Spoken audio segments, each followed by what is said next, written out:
നമ്മളുടെ ഇന്നത്തെ തരം നല്ല കൊഞ്ചും മത്തിയുമാണ് കേട്ടോ. അപ്പോൾ അതാണ്ട് മത്തിയൊക്കെ ഇന്നലെ വാങ്ങി വന്ന വഴിക്ക് ഞാൻ ഫ്രിഡ്ജിൽ വെച്ചതാണ് കേട്ടോ. അപ്പോൾ രാവിലെ ഒന്ന് റീഫ്രോസ്റ്റ് ചെയ്ത് എടുത്തിട്ടുണ്ടെങ്കിൽ ഒന്ന് ക്ലീൻ ചെയ്തെടുക്കണം കേട്ടോ. പിന്നെ അതിനകത്ത് കുറച്ച് പഞ്ഞിലൊക്കെ ഉണ്ടായിരുന്നേ. ഈ കൊഞ്ചിനകത്ത് വെയിനൊക്കെ അവർ കളഞ്ഞതാണ്. പിന്നെ മത്തിയിൽ കുറച്ച് ചെതുമ്പലൊക്കെ കാണും. അപ്പോൾ എന്തായാലും നല്ല കാര്യമായിട്ട് ഒന്നുകൂടി വൃത്തിയാക്കി എടുക്കണം. അപ്പം പിന്നെ ഒരു കാര്യം പറയാനുള്ളത്, ഞാൻ ഇന്ന് കുക്ക് ചെയ്യുന്നതൊന്നും നമുക്ക് വേണ്ടിയിട്ടല്ല കേട്ടോ.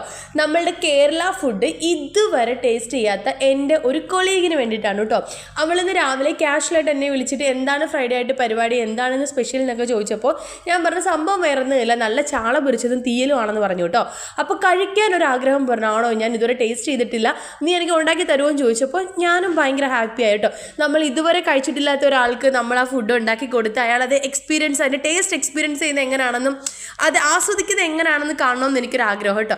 അപ്പോൾ എന്തായാലും എന്നെ കൊണ്ട് പറ്റുന്ന രീതിയിൽ തന്നെ ഞാനെല്ലാം സെറ്റാക്കി എടുക്കുന്നുണ്ട്. അപ്പോൾ ഇത് വറുത്തരച്ച അരപ്പാണ് കേട്ടോ, ഫ്രീസറിൽ വെച്ചിട്ടാണ് ഇങ്ങനെ കല്ല് പോലെ ഇരിക്കുന്നത്. അപ്പോൾ ഇതൊക്കെ ഉണ്ടാക്കുമ്പോൾ ഞാനിങ്ങനെ ആലോചിക്കുന്നുണ്ടായിരുന്നു, ഇതുവരെ കേരള ഫുഡ് കഴിക്കാത്ത ഒരാൾക്ക് ആദ്യം നമുക്ക് എന്താണ് ടേസ്റ്റ് ചെയ്യാൻ കൊടുക്കാൻ പറ്റിയതാണോ ഈ തീയലും ചാള വറുത്തതും എന്നൊക്കെ ഞാൻ ഇങ്ങനെ ആലോചിക്കുന്നുണ്ട്. പിന്നെ എനിക്ക് മനസ്സിലായി, എല്ലാവർക്കും ഒരു വികാരമാണല്ലേ ഈ മത്തി വറുത്തത് ഇല്ലെങ്കിൽ ഈ ചാള വറുത്തത് അല്ലേ. അപൂർവം ചില ആൾക്കാർക്ക് മാത്രമേ ഈ സാധനം ഇഷ്ടമല്ലാതുണ്ടായിരിക്കും. അപ്പോൾ എന്തായാലും ഞാൻ ആ മത്തിയും വറുത്ത് വെച്ചിട്ടുണ്ട്, നമ്മളുടെ തീയലും സെറ്റാക്കി. ഇനി കുറച്ച് പായസം ഉണ്ടാക്കാമെന്ന് വിചാരിച്ചല്ലേ. അപ്പോൾ ആദ്യമായിട്ട് നമ്മളുടെ ഫുഡ് കഴിക്കുന്ന ആൾക്ക് കുറച്ച് മധുരം കൂടി കഴിക്കാമെന്ന് ഞാൻ എൻ്റെ മനസ്സിൽ ഇങ്ങനെ തോന്നിയിട്ടോ. അപ്പോൾ ഞാൻ സേമിയ പായസമാണ് വെച്ചെടുത്ത്, പിന്നെ കുറച്ച് ഷുഗർ കൂടി കാരമലൈസ് ചെയ്ത് വെച്ചിട്ടുണ്ട് ഒരു കളർ കിട്ടാൻ വേണ്ടിയിട്ട്. അങ്ങനെ ഞാൻ ഫുഡൊക്കെ സെറ്റാക്കി അവൾക്ക് കൊടുത്തു വിട്ടിട്ടുണ്ടായിരുന്നു കേട്ടോ, വരാൻ പറ്റിയില്ലായിരുന്നേ. അപ്പോൾ അവൾ വീഡിയോ കോളിലൂടെ ആ ഫുഡൊക്കെ കഴിച്ച് കാണുമ്പോൾ എനിക്ക് ഭയങ്കര സന്തോഷമാണ് കേട്ടോ. ആള് നല്ല എൻജോയ് ചെയ്ത് ഫുഡ് കഴിച്ചിട്ടുണ്ടായിരുന്നേ. നമ്മൾ കുക്ക് ചെയ്യുന്ന ഫുഡ് മറ്റൊരാൾ എൻജോയ് ചെയ്ത് കഴിക്കുമ്പോൾ കിട്ടുന്ന ഒരു ഫീലിനെക്കാട്ടും വലിയ സന്തോഷമൊന്നും ഇല്ലല്ലോ അല്ലേ.